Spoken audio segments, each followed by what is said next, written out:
કૃષિ અને કાયદા મંત્રી દિલીપ સંઘાણીએ તેમની સામે કરવામાં આવેલા આક્ષેપો સંદર્ભે કહ્યું કે જે નિર્ણયો પોતે ધારાસભ્ય કે સંસદ સભ્યો ન હતા ત્યારે સરકારે કર્યા છે તેવા નિર્ણયોને લઈને પોતાની સામે આક્ષેપ કરવામાં આવી રહ્યા છે।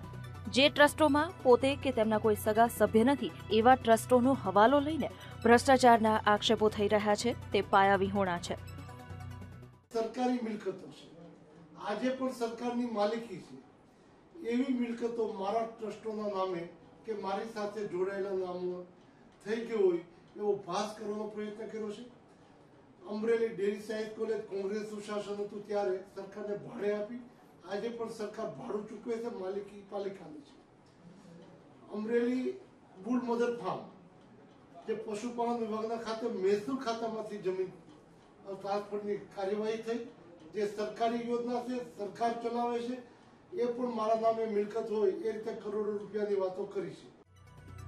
સંઘાણીએ આરોપ લગાવતા કહ્યું છે કે ચૂંટણી નજીક આવી રહી છે ત્યારે હતાશામાં સરી ગયેલી કોંગ્રેસ જિલ્લા કક્ષાએથી કાર્યકર્તાઓને બોલાવીને આ પ્રકારના જુઠ્ઠાણા ફેલાવી રહી છે।